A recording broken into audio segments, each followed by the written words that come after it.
O livro que nós temos estudado, Espiritualidade Emocionalmente Saudável, né? Estamos aí na busca de uma espiritualidade emocionalmente saudável.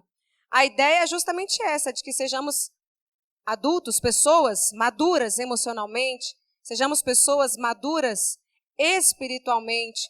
E o convite do Senhor para nós é para que a gente cresça nesse aspecto. Falando de dependência, a gente vai permanecer então aí como crianças, como meninos. Na dependência de Deus, no que se refere à dependência de Deus, que a gente continue sendo como aquela criança, né? No colo da mãe, aquela criança que ainda precisa ser amamentado, né? No colo da sua mãe, que assim sejamos nós. Mas, espiritualmente falando, o convite é para que a gente cresça.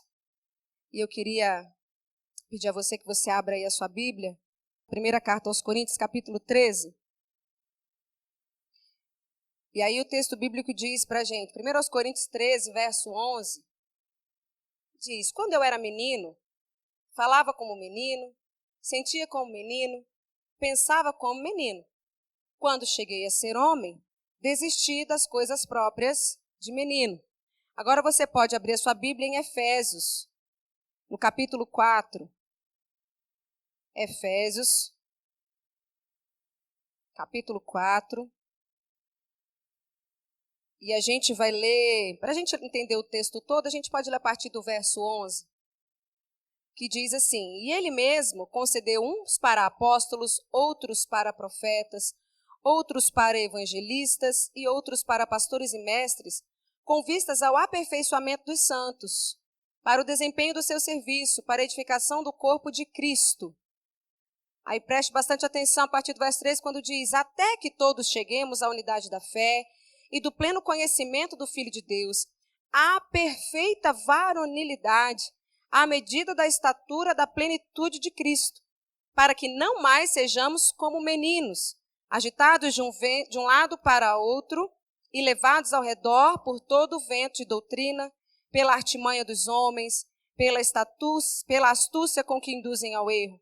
Mas seguindo a verdade em amor, cresçamos em tudo naquele que é a cabeça, Cristo, de quem todo o corpo, bem ajustado e consolidado pelo auxílio de toda a junta, segundo a justa cooperação de cada parte, efetua o seu próprio aumento para a edificação de si mesmo em amor. O texto de Efésios é muito claro para nós ao trazer essa necessidade do amadurecimento, do crescimento, para que a gente não seja mais como meninos. E o texto traz algumas expressões bem interessantes e que seria bom a gente guardar sempre na nossa mente. É para que a gente chegue à perfeita varonilidade, né? A estatura da plenitude de Cristo, ou seja, crescermos mesmo, né? Aqui depois fala sobre não ser como meninos agitados de um lado para o outro, e depois no verso 15 diz: cresçamos, seguindo a verdade em amor, cresçamos em tudo naquele que é a cabeça, Cristo Jesus. A proposta da ministração nessa noite é exatamente essa: torne-se um adulto maduro emocionalmente. Torne-se um adulto emocionalmente maduro. A gente vem vindo falando aí sobre tantas coisas, né? Para a gente melhorar aí nessa questão da nossa espiritualidade, que muitas vezes é doentia. Para que a gente tenha uma espiritualidade sadia, nós precisamos ser emocionalmente sadios, emocionalmente maduros. E o subtítulo desse capítulo é Adquirindo Novas Habilidades para Amar. Aí fala novas, né? Mas eu não acredito que elas são novas, não. Elas não são novas, elas já são bem antigas, já estão bem descritas na palavra de Deus. A forma correta de amar, a forma inteira de amar, a forma plena de amar, eu poderia dizer aqui como subtítulo, né? Adquirindo, também, ou poderia trocar por praticando, né? Então vamos ver assim, adquirindo novas habilidades para amar, talvez, inclusive de acordo com o que o próprio Peter Scazzero escreveu nesse capítulo, talvez a gente pudesse mudar essa frase para praticando a habilidade plena de amar, né? Acho que poderia ter talvez sido até traduzido dessa forma, porque é o que diz o contexto todo do capítulo. Amar de forma correta, sadia, não é fácil. A gente sabe amar. A gente sabe amar, mas a gente ama do nosso jeito. E a gente vê por aí muito amor egoísta, a gente vê por aí muito amor narcisista, a gente vê por aí muito amor doentio mesmo, né? Porque não é fácil amar, mas não é fácil amar de forma sadia e correta. Nós costumamos constantemente nos decepcionar ou nos frustrar numa relação de amor. Não é verdade? Esperando pelo outro, amando o outro, esperando pelo outro, a gente costuma se frustrar. A gente sempre espera do outro algo que muitas vezes não vem. Ou pior do que isso, né? Vem exatamente aquilo que é o inverso do que nós esperávamos. E aí vem a frustração, vem a decepção. Como, por exemplo, a gente espera, numa relação de amor, a gente espera gratidão e muitas vezes nós recebemos ingratidão. A gente espera carinho e vem grosseria. A gente espera romantismo e vem rotina. O problema da imaturidade emocional não é nem o que a gente não sabe fazer. Diz aí adquirir habilidades. Não é nem que a gente não saiba fazer. A gente sabe o que precisa ser feito, mas não fazemos. Um exemplo disso é que a gente aprende aí muitas habilidades para a gente ser aí os melhores na nossa carreira, mas alguns procrastinam, ficam com preguiça, e aí acabam se tornando profissionais medianos. A gente aprende a como atingir a maturidade emocional, né? A gente aprende aí todas as formas para amar corretamente e sadia, mas muitos, ou alguns, não sei, não desenvolvem essas habilidades. A Bíblia é clara quanto ao que nós devemos fazer. A Bíblia é clara quanto à forma como nós devemos amar. A questão é que muitos não praticam. Então, eu gostaria que você lesse comigo essa frase. Vamos juntos? Parte do crescimento para um cristão emocionalmente maduro é aprender como aplicar prática e efetivamente as verdades nas quais cremos. Essa é uma parte do crescimento. Pôr em prática aquilo que a gente sabe, pôr em prática aquilo que a gente crê. Então, alguns exemplos aqui de coisas que a gente sabe, mas a gente não consegue fazer. A Bíblia diz pra gente que a gente tem que ser pronto para ouvir, tardio para falar. A gente está mais rápido para falar do que para ouvir, sempre. Uma outra que a Bíblia traz pra gente, a gente não consegue aplicar muito, é irar e não pecar. Para não pecar, a gente prefere até nem se irar. Se anular, e nós inclusive falamos isso em algumas ministrações anteriores, de como a gente não pode, como a gente não deve minimizar nossos sentimentos. Eles são reais, né? E nós somos humanos. A Bíblia nunca disse, Deus nunca nos impediu de mostrar os nossos sentimentos, tanto que lá diz, irai-vos, é possível. A gente aqui não consegue ficar irritado e não pecar. A Bíblia fala para a gente guardar o coração, porque dele procedem as fontes da vida. Né? Seria muito bom se a gente conseguisse fazer do nosso coração um jardim secreto, onde só Deus fosse lá regar, onde só as verdades bíblicas regassem o nosso coração, mas de quantas formas a gente abre o nosso coração para que o mundo venha regá-lo? Não é verdade? Para que o mundo influencie o nosso modo de amar, o nosso modo de ser, o nosso modo de sentir.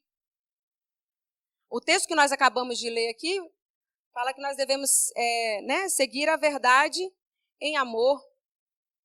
E muitas vezes na defesa de uma verdade, a gente ofende.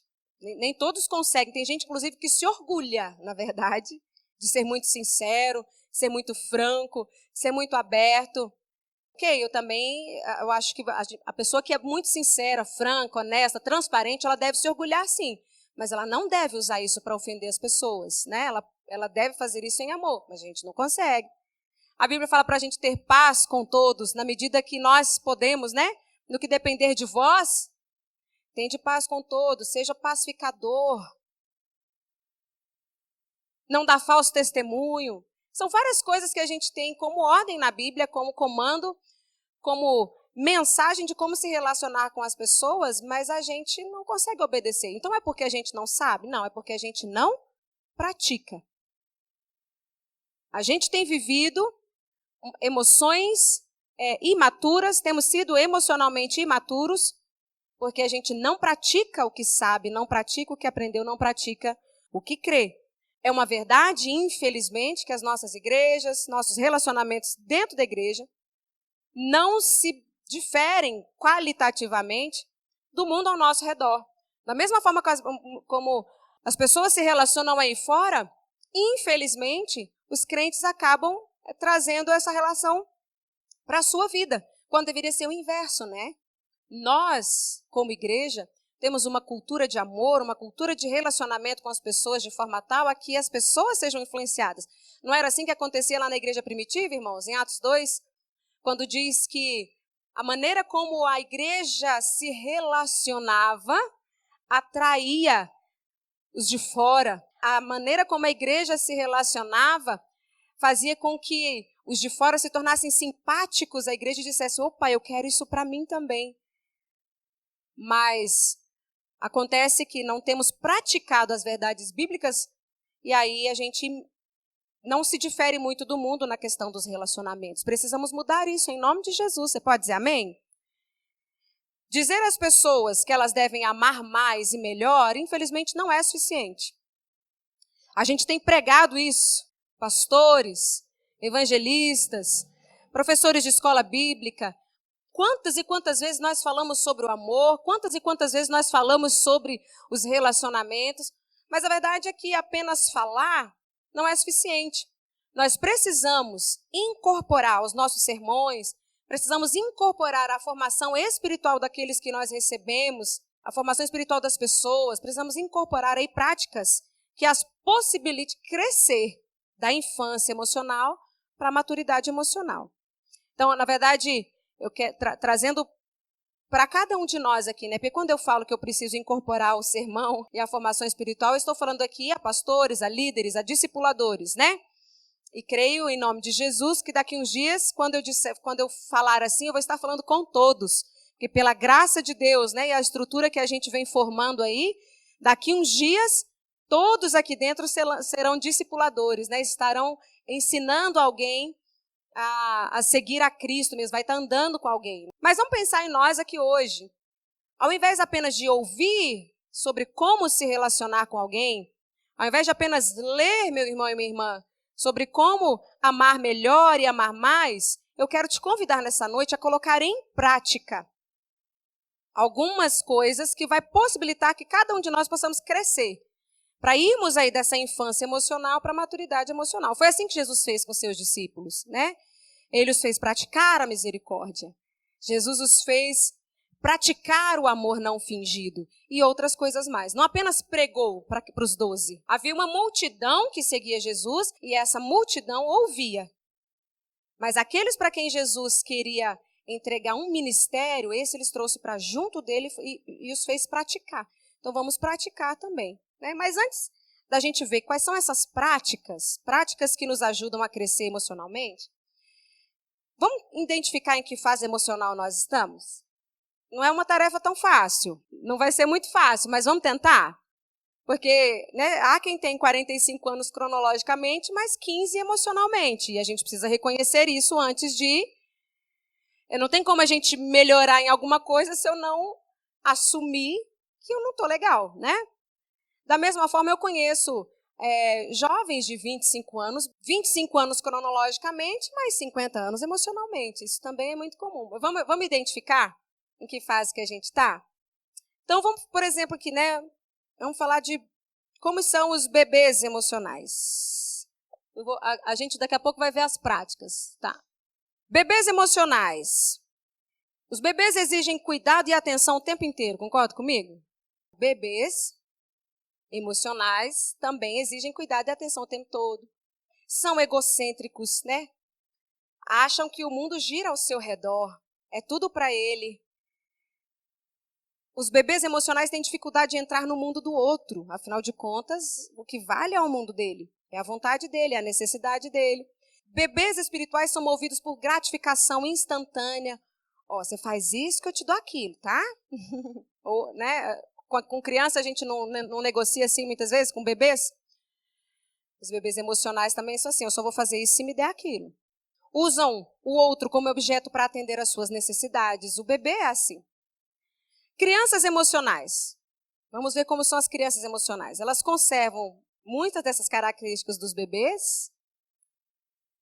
Estão contentes e felizes enquanto recebem o que querem. Se não recebe o que quer, já fica de bico, já fica magoadinho.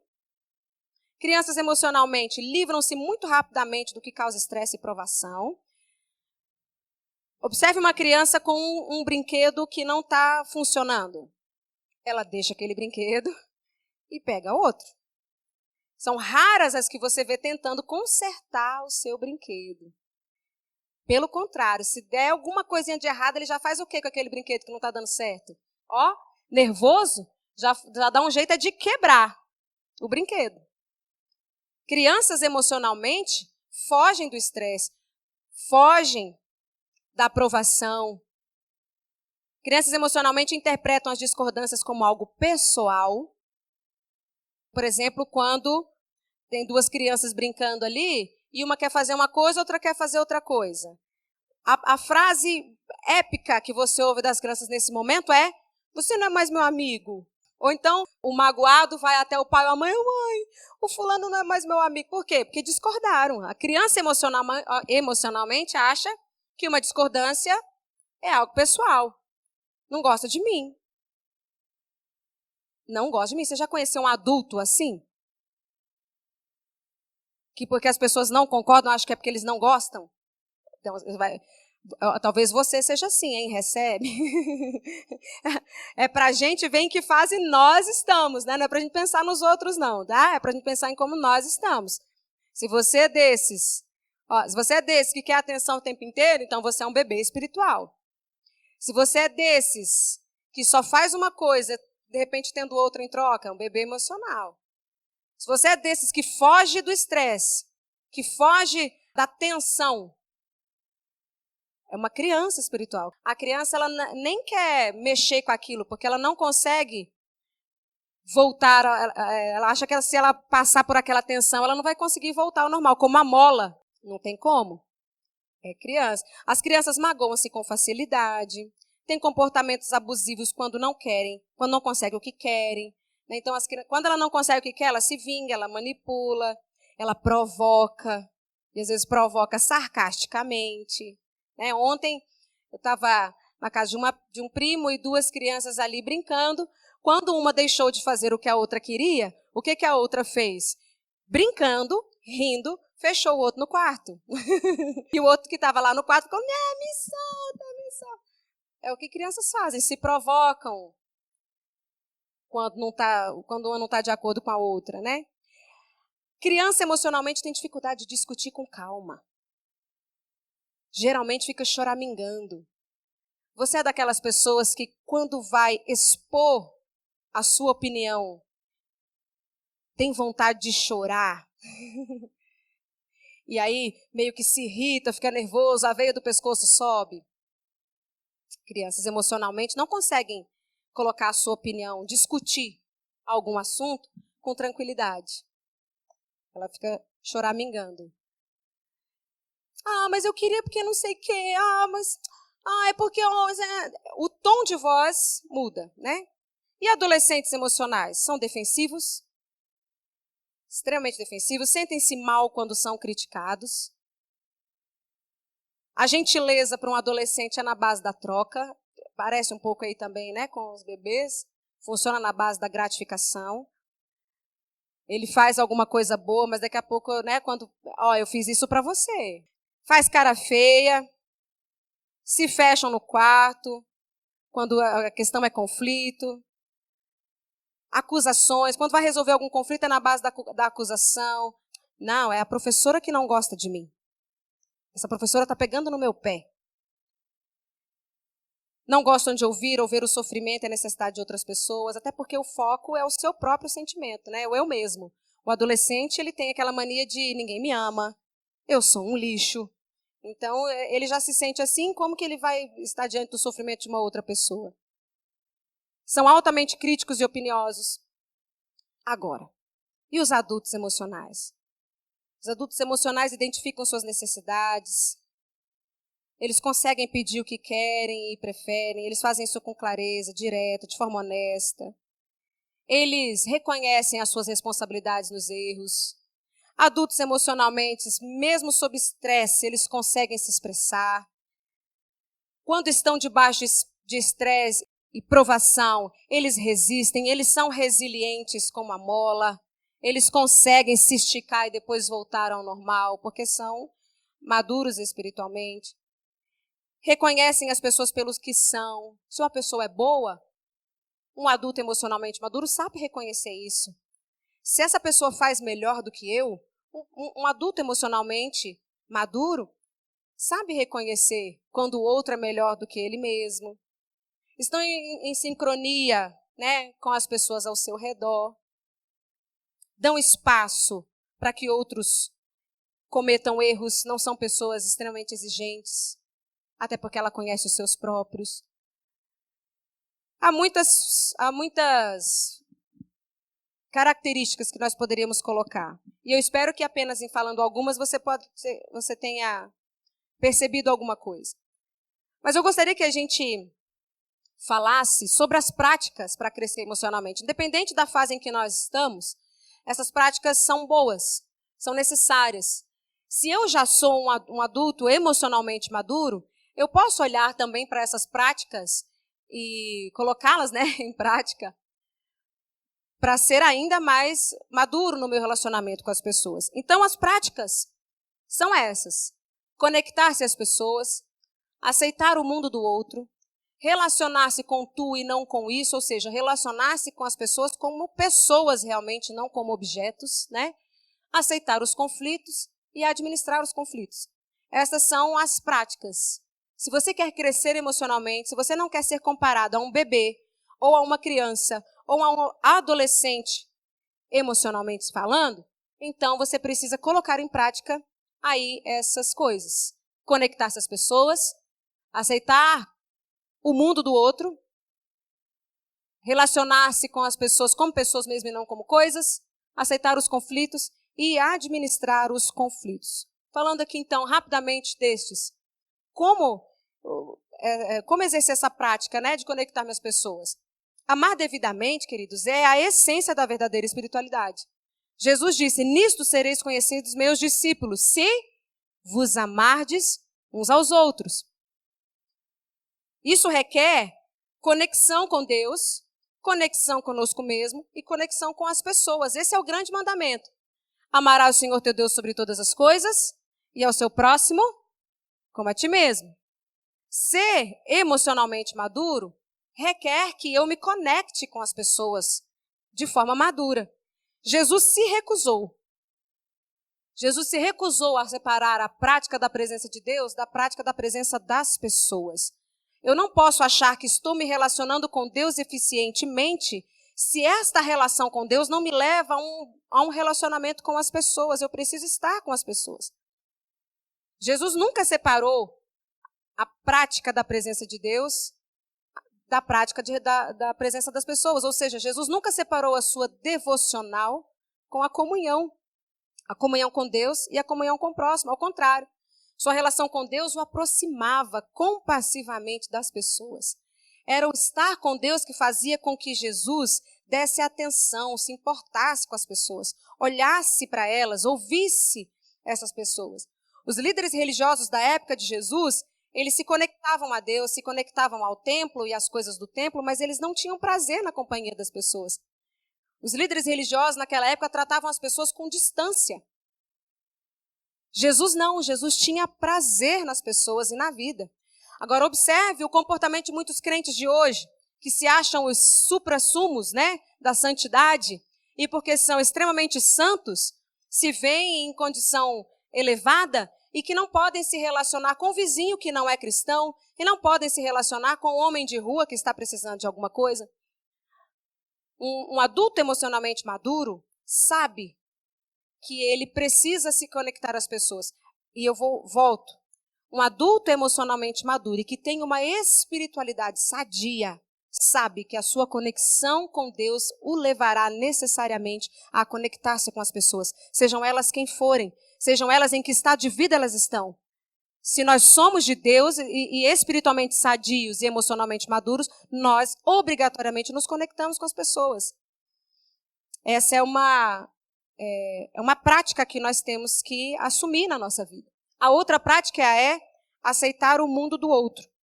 Nós queremos, geralmente, que as pessoas ao nosso redor pensem como a gente pensa, ajam como a gente age, sinta como a gente sinta. Praticamente, a gente espera que as pessoas desistam de si mesmas e se tornem aquilo que eu quero que elas sejam. Isso é muito comum. A gente tem uma ilusão aí de paz, uma ilusão de uniformidade, quando a gente busca isso, né? É a ilusão da uniformidade versus a realidade das diferenças. Nós somos seres diferentes, eu preciso aceitar o mundo do outro. Então, a gente tem ali, né, na projeção, 2 círculos, o meu mundo, o seu mundo e uma lacuna entre eles, né? Existe uma separação, os outros são separados de nós. E justamente porque às vezes o outro está separado de mim, nós temos a tendência a desejar que ele se aproxime de nós através destas semelhanças, que ele pense como eu penso, que ele haja como eu ajo, que ele sinta como eu sinto. E nisso, eu acabo tornando o outro como um objeto para servir o meu mundo. Você consegue entender? Mas a gente precisa aceitar o fato de que, como eu fui feita à imagem e semelhança de Deus, o outro também foi.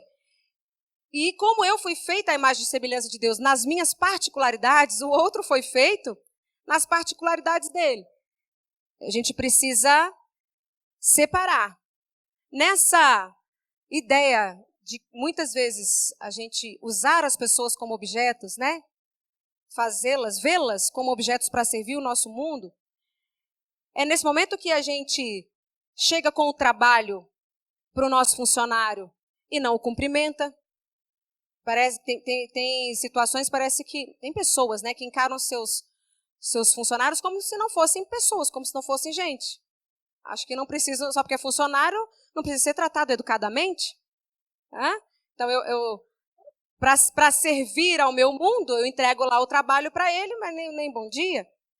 Um outro exemplo disso é quando alguém se relaciona com seus cônjuges e filhos, desconsiderando que eles têm sonhos, que eles têm autonomia. Quantos pais colocam sobre os seus filhos as suas frustrações, né? Ora, o menino tem vontade de fazer educação física, mas o pai insiste que ele vai ser engenheiro. Precisa respeitar o mundo do outro. Quantas pessoas que têm visão política diferente acham, entram em conflito ou acham que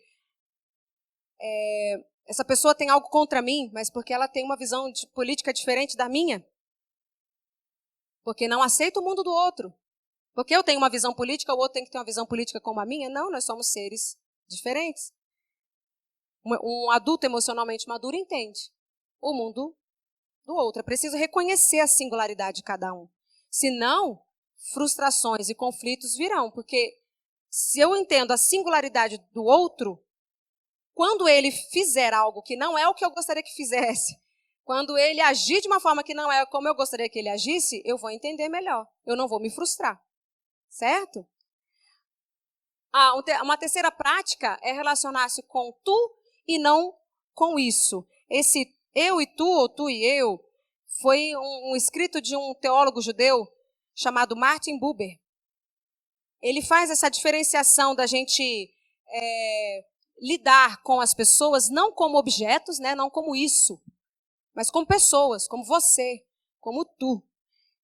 E aí, a gente vê ali de novo, nesse relacionar-se com a pessoa e não com o objeto, o meu mundo e o seu mundo, né? A gente precisa conectar, se a gente está afastados ainda, ok? Estamos afastados porque nós somos diferentes, temos as nossas singularidades. Mas aí surge um terceiro círculo, que ele chama de espaço sagrado. Deus nos conecta. Estamos separados pelas nossas singularidades, mas Deus preenche o espaço nesse relacionamento entre mim e você. E aí nós nos conectamos através das nossas diferenças, nos conectamos, apesar das nossas diferenças, através de Deus. Deus nos convida. Deus tem nos convidado a nos conectarmos às pessoas dentro de uma consciência da sua presença no meio dos nossos relacionamentos. Ao me conectar com o outro, Deus está ali. Ao me conectar com um vizinho que não conhece a Jesus, Deus está ali. E Deus nos convida a isso, a vivermos a sua presença dentro desse relacionamento. Nos nossos relacionamentos diários. Então, essa é uma outra prática. A próxima é aceitar os conflitos. Queridos, existem duas maneiras da gente lidar com os conflitos. Uma é a falsa pacificação e a outra é a paz real. Quando Jesus, no Sermão do Monte, diz lá, bem-aventurados os pacificadores, isso muitas vezes é mal interpretado. Porque essa paz não é a qualquer custo. Essa paz não é anulando a si mesmo. Exemplos de falsa paz. O marido chega tarde um dia, o marido chega tarde outro dia, o marido chega tarde terceiro dia. A mulher está lá para dentro dela. Isso é muito incomum, né? Geralmente a gente já fala logo, né? Mas pode acontecer, é só um exemplo de falsa paz. E ela está lá incomodada, ela está incomodada, mas não quer falar, porque ela sabe que se ela perguntar, onde é que você foi? A briga está feita, né?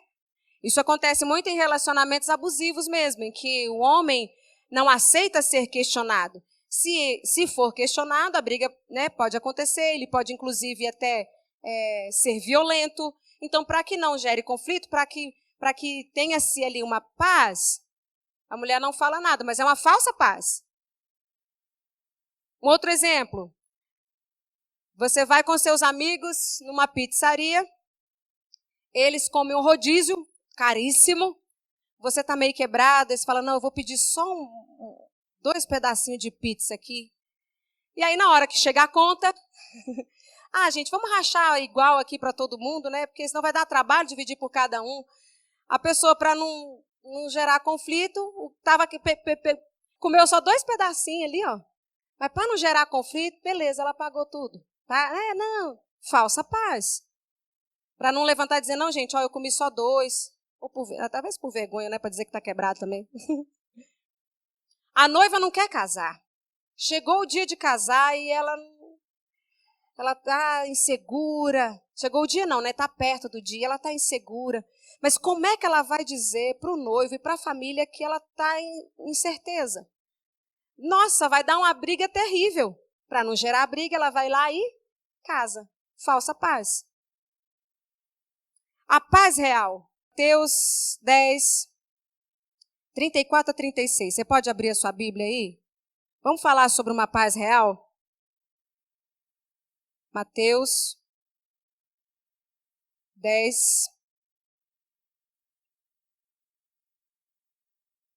34 a 36. Jesus fala da paz. De um jeito bem estranho. E o texto bíblico diz, eu não vou discorrer sobre o texto, tá, queridos? Porque isso tomaria muito do nosso tempo. No outro momento, a gente trabalha exegeticamente essa palavra aqui para você entender bem. Mas Jesus diz, não penseis que vim trazer paz à terra. Não vim trazer paz, mas espada. Pois vim causar divisão entre o homem e seu pai, entre a filha e sua mãe, entre a nora e a sua sogra. Assim os inimigos do homem serão os da sua própria casa. Nós conhecemos histórias de pessoas que servem a Jesus, amam a Jesus e por causa desse amor ao Senhor são rejeitados dentro das suas próprias casas. Os irmãos que viram, né, no grupo da igreja, nós colocamos lá um áudio do missionário Ivanildo que dizia que muitas crianças que estavam indo à igreja dele, né, estavam levando surra dos pais em casa. Eles iam para a igreja, chegavam em casa, levavam uma surra porque tinha ido lá para a igreja. Aí Jesus aqui diz assim, eu não vim trazer a paz, vim trazer espada. Por que Jesus disse aqui? Porque não se pode conquistar a verdadeira paz com mentira e fingimento. A gente viu Jesus levantando as barracas dos comerciantes que estavam lá na porta do templo. A gente vê Jesus na Bíblia chamando os fariseus de hipócritas, de víboras. Isso é um conflito. É um conflito, mas a paz que vem baseada em mentira e em fingimento é uma falsa paz. Conflitos não resolvidos são as maiores tensões que a gente tem hoje na vida cristã. Nas famílias, nos atendimentos pastorais, o que a gente mais encontra são conflitos não resolvidos. Então a gente precisa aceitá-los.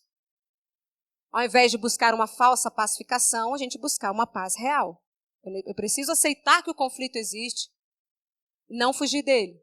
E por último, precisamos administrar os conflitos. Se eles existem, então eu preciso administrar. Dentro de administrar os conflitos, isso aqui ainda se subdivide em falar e ouvir. Falar pouco, ouvir muito. Quando for falar, fale de você. Se você acha que alguém fez algo que não foi legal, corrija se for necessário. Quando você for ouvir, adie sua agenda, não ouça com pressa. Não fique interrompendo a pessoa, tentando ajudar para que ela seja mais rápida. Fique em silêncio, ouça. Quando for ouvir, repita o que a pessoa está dizendo para você ter certeza do que você está ouvindo.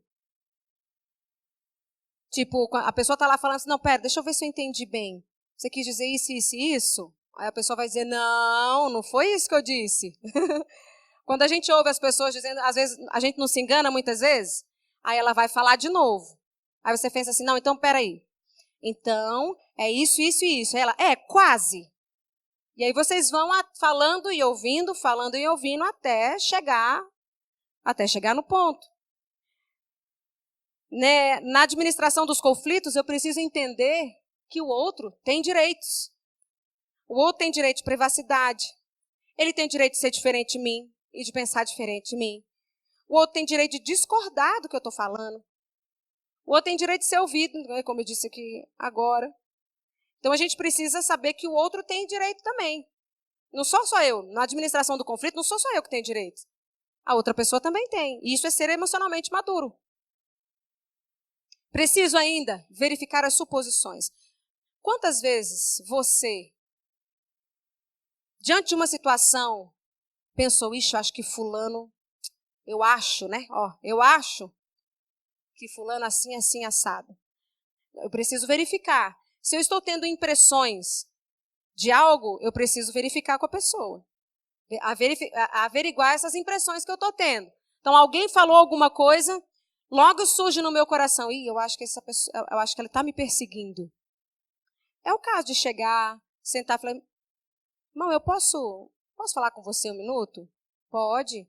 Eu queria te expor uma situação aqui que está me prejudicando. Posso falar abertamente? Pode. Se a pessoa abrir, você fala assim, então, é que você fez isso, isso e isso, e eu tive a impressão disso, disso e disso. Eu estou certo na minha impressão ou eu estou errado? Nós vamos nos surpreender com as vezes em que nós estamos errados quanto às impressões que a gente tem das pessoas.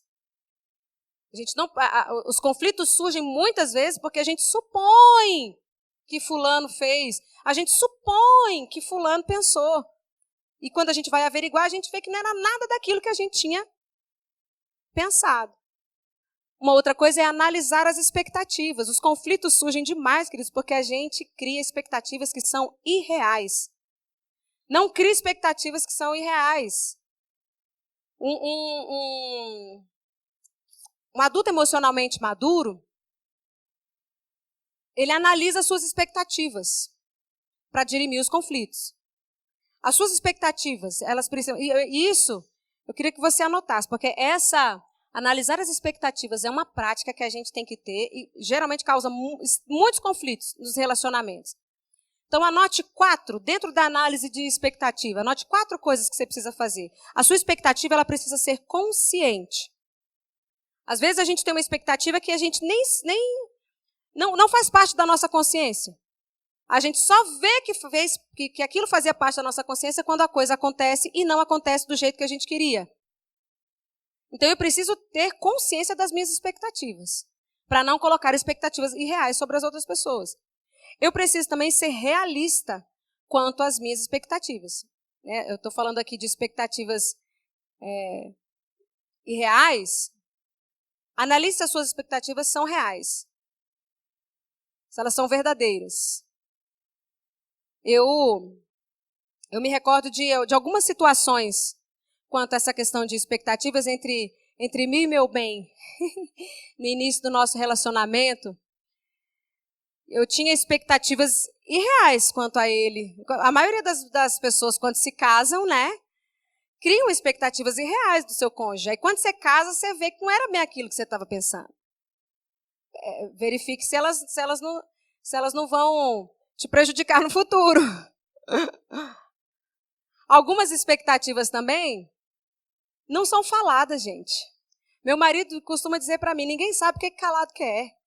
Outras vezes ele me dizia, eu não tenho bola de cristal. Porque se eu tenho uma expectativa e eu não transfiro isso para a pessoa, como que eu vou querer que ela supra a minha expectativa? Ele não sabe, ué. Então, vou colocar um exemplo bem comum aqui. Dia dos Namorados. Eu tenho a expectativa de que o meu marido faça aquela surpresa. Só que o Dia dos Namorados para ele não tem muita importância. Como que ele vai fazer uma surpresa, alguma coisa legal, se eu não disser para ele que para mim é importante? Aniversário de casamento. Irmãos, pensa aí, eu estou falando de relacionamento, né, entre marido e mulher, mas pensa em relação aos seus filhos, as expectativas que são geradas e que não são faladas. Uma mãe espera que o seu filho sempre tire 10, ele chega lá com 6. Diga para ele, filho, vamos aumentar isso aqui, né? Mamãe espera que você chegue... Né? Enfim, são muitas coisas. Se não for falado, né? E além de uma expectativa falada, precisa ser uma expectativa em que haja concordância entre você e a outra pessoa. Se você tem uma expectativa, mas a outra pessoa não concorda com essa expectativa, acabou. Vou usar de novo o exemplo do Dia dos Namorados. Eu espero que meu marido me leve para jantar no Dia dos Namorados, mas ele não concorda com isso. Porque nós vamos pegar fila, vamos ser mal atendidos, vamos comer. Ele não concorda, eu vou continuar esperando que ele me leve para jantar? Não é muito melhor eu falar para eles, não, então vamos almoçar. Vamos às 17 horas. Você percebe como a gente caça conflito muitas vezes? A gente procura os conflitos com as próprias mãos? Essas são características de um adulto emocionalmente imaturo. Quer continuar vivendo de conflito em conflito. As expectativas precisam entrar, né? É necessário haver concordância. E por último, identificar os ativadores de conflito. Peter Escaseiro chama isso de alergia emocional. Quando alguém com quem você convive faz alguma coisa que te irrita profundamente, você nem sabe por quê. Mas quando ele coça ou ela, né? Coça a orelha daquele jeito, aquilo te irrita. Quando ele se atrasa, aquilo te irrita mais do que qualquer outra pessoa. A gente precisa identificar esses ativadores de conflito, porque eles muitas vezes refletem algo que vem lá do nosso passado. Era algo que o meu pai fazia e que eu não gostava. Era algo que o meu irmão mais velho fazia e eu não gostava. E, de repente, o que a pessoa com quem eu convivo hoje faz, e isso me lembra o passado. Não tem nada a ver com aquela pessoa em si. Não tem nada a ver com a pessoa do presente. Está ligado com aquela pessoa que, lá no meu passado. Preciso identificar para poder sarar lá atrás.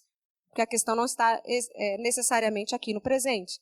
Então, aí estão as práticas, queridos.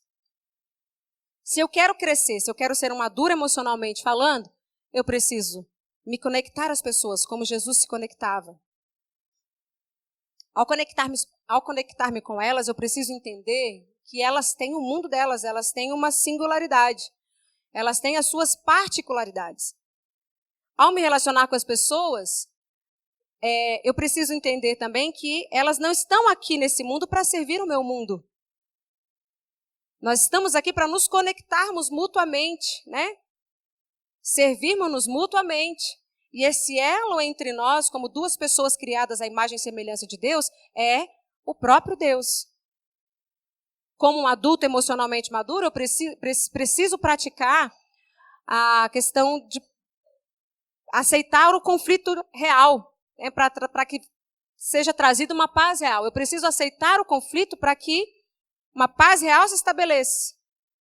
Como adulto emocionalmente maduro, eu preciso administrar os conflitos.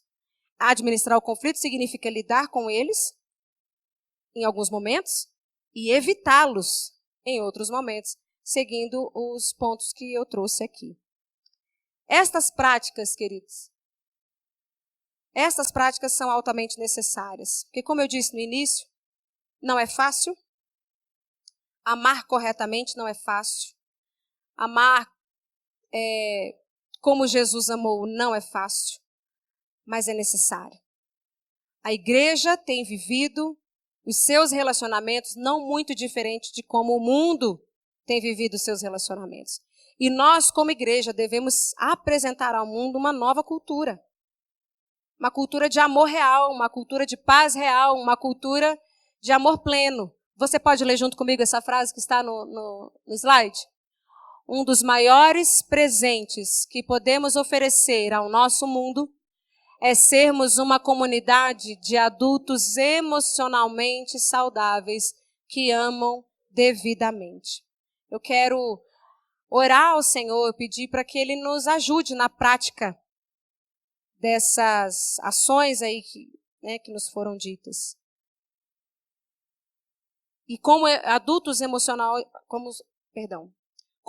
emocionais, sermos usados por Deus nesse mundo que tanto precisa.